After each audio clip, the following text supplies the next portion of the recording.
രജീഷിന്റെ മരണവുമായി ബന്ധപ്പെട്ട് അഞ്ജു പാർവതി ചില പച്ചയായ ഒരു എഴുത്ത് നടത്തിയിട്ടുണ്ട് ഫേസ്ബുക്കിൽ.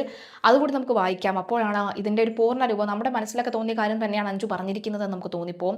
അക്ഷരാർത്ഥത്തിൽ വർണ്ണമാല്യം കൊണ്ട് സ്ത്രീകൾ മാത്രമല്ല പുരുഷന്മാരും മരണപ്പെടുന്നു എന്നതിന്റെ ഏറ്റവും ഒടുവിലത്തെ ഉദാഹരണമാണ് രജീഷിന്റെ ഈ ഒരു മരണം എന്നാണ് അഞ്ജു പറഞ്ഞു വെക്കുന്നത്. എന്തായാലും ഈ ആദരാഞ്ജലികൾ പോസ്റ്റ് കണ്ടപ്പോൾ കരുതിയത് അസുഖം വന്നോ അപകടത്തിൽപ്പെട്ടോ മരണപ്പെട്ടു പോയതാവും എന്നാണ്.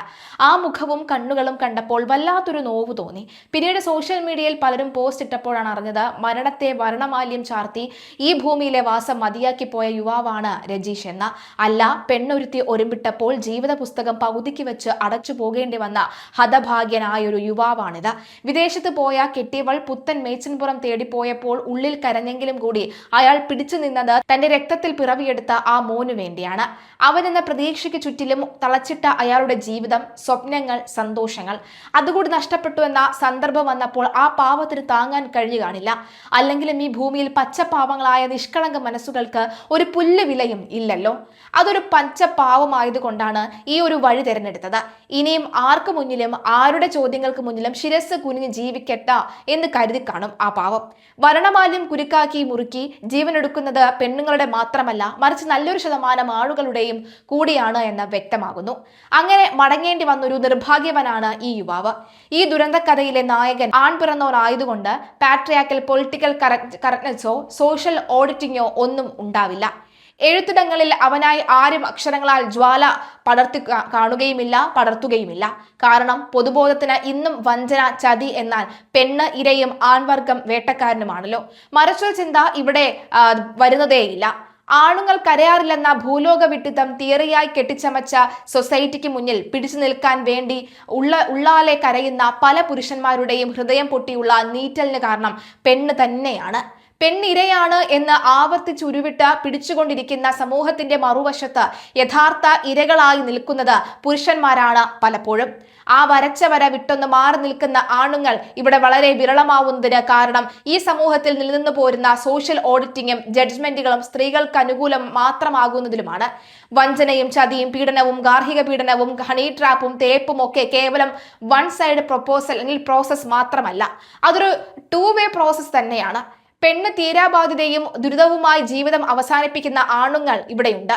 പെണ്ണ് വരച്ച വരയിൽ കുരുങ്ങി കൊല്ലപ്പെട്ടു പോകുന്നവരും മരിച്ചു പോകുന്നവരും ഇപ്പോഴും ജീവിച്ചു മരിക്കുന്നവരും നിരവധിയായിട്ടുണ്ട്.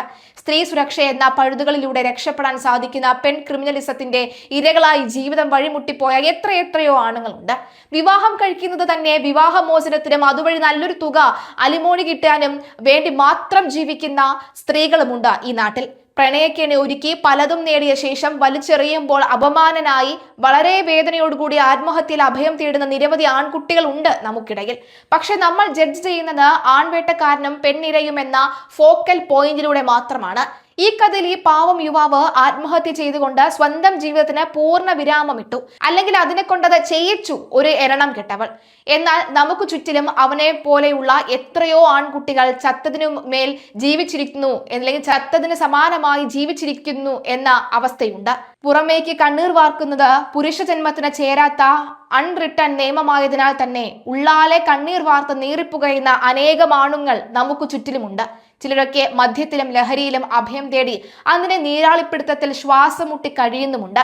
മറ്റു ചിലരാകട്ടെ ജന്മം തന്നെ അച്ഛനും അമ്മയും അനാഥരാവരുത് എന്ന ഒരേ ഒരു കാരണം കൊണ്ട് ഉള്ളം നീറി ഹൃദയം പൊടിഞ്ഞും ജീവിതം തള്ളി നീക്കുന്നവരുണ്ട്. എനിക്കറിയുന്ന എത്രയോ പ്രിയപ്പെട്ട മനുഷ്യർ ഈ ഒരു അവസ്ഥയിൽ ഹൃദയം നീറിപ്പിടഞ്ഞ് ദിവസങ്ങൾ തള്ളി നീക്കുന്നുണ്ട്.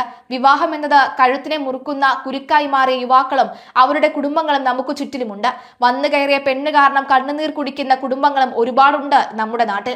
എങ്കിലും നമ്മുടെ പൊതുബോധത്തിൽ പെണ്ണ് ഇപ്പോഴും അബല കബല വേർഷനിലാണ് നിറഞ്ഞു നിൽക്കുന്നത്.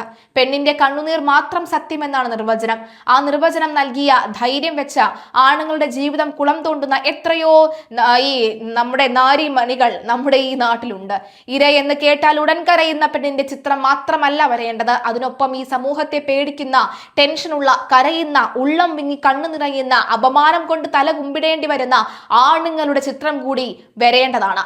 ഈ നാട്ടിൽ എല്ലാവർക്കും ലിംഗസമത്വം വേണമെന്നാണ് പ്രബുദ്ധവാദം. പക്ഷേ ചില വിഷയങ്ങൾ വരുമ്പോൾ ഒരു പക്ഷത്തേക്ക് മാത്രം ആ സമത്വം ചായും. സ്ത്രീപക്ഷവാദങ്ങൾക്ക് മാത്രം കയ്യടിയും പിന്തുണയും നൽകുന്ന കേരളീയ പൊതുസമൂഹത്തോട് ഒരുപാട് ചോദ്യങ്ങൾ ബാക്കി വെച്ചാണ് ഈ പാവം ആത്മഹത്യ ചെയ്തിരിക്കുന്നത്. ആ ചോദ്യങ്ങൾക്ക് നേരെ അവൻ ഭീരു എന്ന ലേബൽ കൊണ്ടോ ആത്മഹത്യ ഒന്നിനും പരിഹാരമല്ല എന്ന ടാഗ് ലൈൻ കൊണ്ടോ മസ്കുലൈൻ മാപ്പിനിയിലെ അളവുകൾ ഉയർത്തിക്കാട്ടിയോ നമുക്ക് മുഖം തിരിക്കാം. പക്ഷേ അപ്പോഴും ആ ചോദ്യങ്ങൾ ഇവിടെ തന്നെ ഉണ്ടാവും. പെണ്ണ് കരഞ്ഞാൽ മാത്രമേ കരച്ചിലിന് വിലയുള്ളൂ, കണ്ണീരിന് ചൂടുള്ളൂ. തീർച്ചയായും ആത്മഹത്യ ഒന്നിനും പരിഹാരമല്ല എന്ന് തന്നെ പറയേണ്ടി വരും. അതാണായാലും ശരി, പെണ്ണായാലും ശരി.